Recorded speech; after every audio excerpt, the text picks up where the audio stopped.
Hi guys, I'm excited to announce that I'm a new ambassador of Kiwi Bet Uganda. Kiwi Bet is a new betting and gaming platform in Uganda. It allows you to place bets on all your favorite games: football, tennis, basketball, and most importantly, the Premier League. And this week, we are introducing Aviator Mania. Aviator Mania is a new promotion from Kiwi Bet Uganda that allows you to win up to 100,000 every week just by playing Aviator game. The promotion runs every week from Thursday to Sunday. To get involved, simply bet a total of 10,000 Ugandan shillings and above daily on Aviator during the days between Thursday and Sunday when the promotion is running. Winners will be announced every Monday, so don't miss out. Remember, if your bets on Aviator add up to 10,000 daily between Thursday and Sunday, you are in luck of winning up to 100,000 Ugandan shillings from Kiwi Bet. The Champions League is also back. The draws have been drawn today, and Kiwi Bet is also giving you a chance to double your winnings with crazy odds. So what they're doing is they're going to give you boosted odds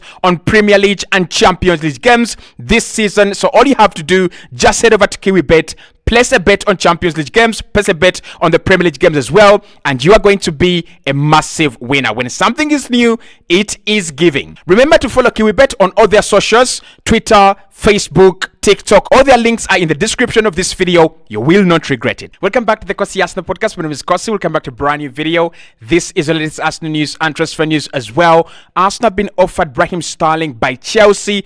Talks ongoing between the two clubs. It's not an easy deal, but it's a deal that Chelsea depend on to sign Jadon Sancho as they want him this summer. We're going to be talking about Kingsley Coman. Again, back in the news in the last few hours. Arsenal are still very interested in signing Kingsley Coman. Arsenal are one of the clubs that have actually asked about the conditions of this deal in the last few hours. Is it going to happen? Can it happen? We'll be talking about that. And of course, we'll be diving into some of the small deals that are happening. Of course, Arsenal are still pressing on the Nico Williams end, despite the fact that we have a lot of confirmations here and there that we are not going to be signing him.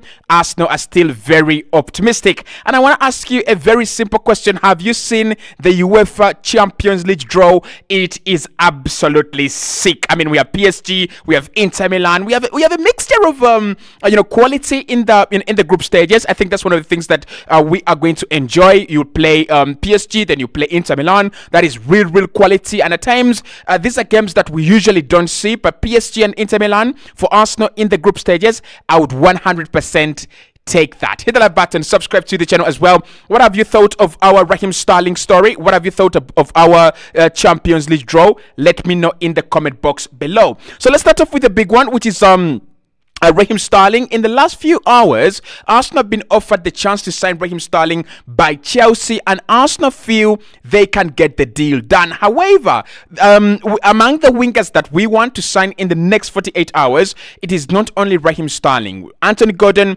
has emerged as an option, but also Kingsley Coman's name is not going away on the radar of players Arsenal could sign. So if we start off with Raheem Sterling, Chelsea have offered us the chance to sign Raheem Sterling at a cut price, and the player is also willing to reduce on his wages. Arsenal have already offered what they would give the player, and Raheem Sterling doesn't have a problem with cutting his price. However, the problem is that Arsenal don't have Raheem Sterling as their first option. We have Kingsley Coman up there. We also have Anthony Gordon up there and Nico Williams. But with Raheem Sterling, I think it's a good deadline day deal. You know, these kind of deals that usually happen on deadline day. Stefan Leicester to Arsenal, Kim Kalostrom to Arsenal. Those weird deals. I would 100% take Raheem Sterling on deadline day. And again, one thing I'm going to say, we're going to talk about the UEFA Champions League draw, and we're going to react to it together.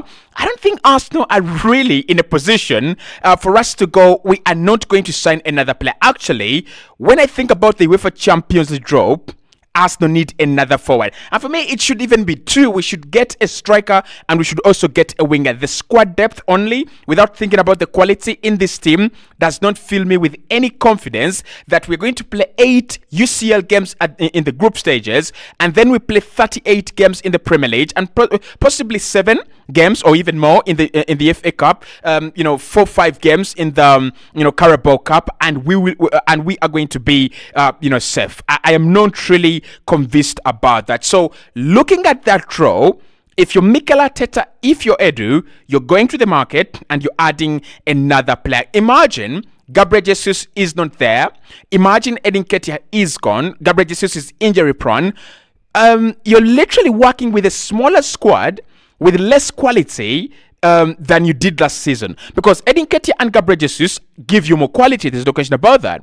But if you get rid of them, or if one of them is injured and then you've got rid of Eddie, it means that you're working with lesser bodies but also lesser quality. Unless we add a significant player, I don't think Arsenal are really in a good position.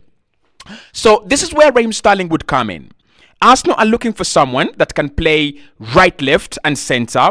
And I think Raheem Sterling, the fact that he's worked with Mikel Arteta for quite some time, that could be an advantage. That could be an advantage that he's got as a player. He can allow Mikel Arteta to rotate him with Saka, to rotate him with Martinelli, to rotate him with Trossard, and possibly to rotate him with, Gabriel Jesus, because Gabriel Jesus is the kind of versatile squad player that we have, and he's never available. So Raheem Sterling would be a very, very good signing for deadline day, and I'm happy that we are going to get him at different conditions. At first I was very scared. Do you get Raheem Sterling at like 300k a week? That is unacceptable. Do you sign him for like 40 million? That is unacceptable. But if Chelsea are saying we are willing to get 25 million. I mean, clubs make losses. Everyone makes losses. If you think about the loss they've made on Romelu Lukaku, they will make the same loss on on Raheem Sterling. So if they're going for 20 million euros or 25 million euros for Raheem Sterling,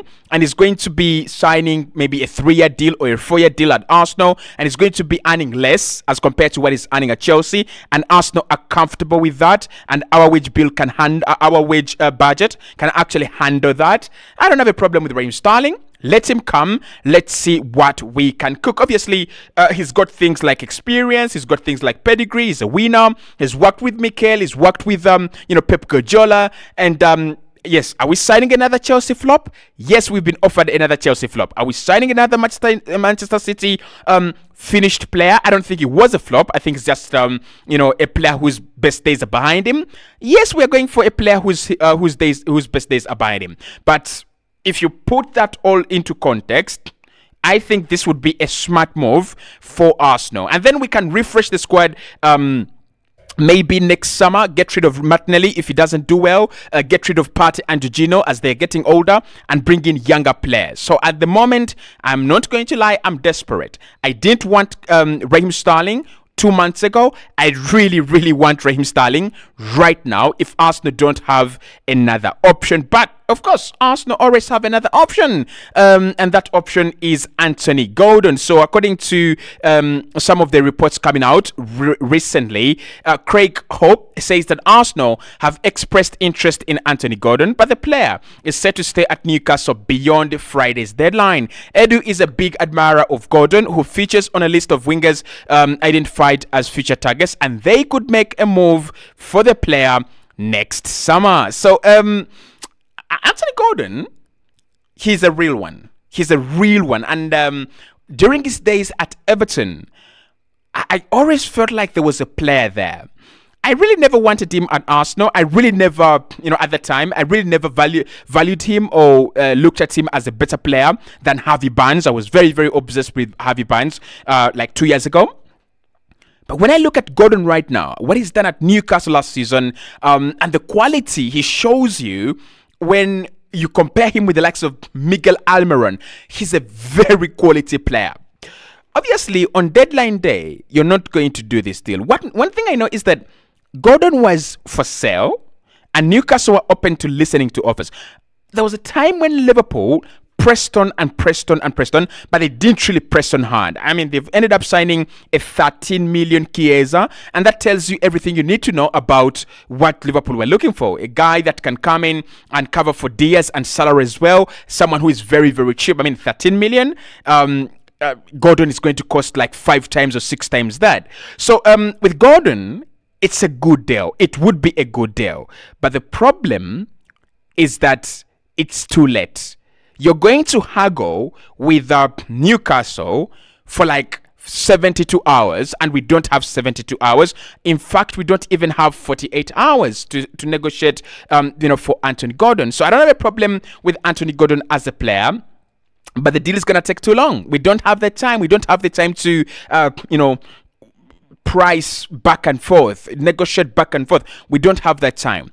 All we have to do is go and get a player whose price is established, whose position is established as well. And that takes me to Kingsley Coman, because Kingsley Coman, again, according to Sammy Makpo, Arsenal are still there on Kingsley Coman. But interestingly, Sky Sports through Damesheth have actually reported that Arsenal are among the clubs that have asked for information on Kingsley Coman.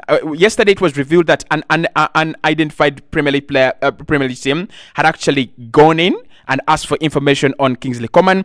That team is Arsenal. We are the team that have asked whether Kingsley Coman is available, and we are the team that have asked about the conditions. Is the loan deal? Is it a loan with an obligation, a loan with an option, and all that? Now, at the moment, we don't know what the conditions Arsenal have been told, but one thing we know is that he is moving, and he is moving this summer. So Kingsley Coman, for me, would be a very good deal.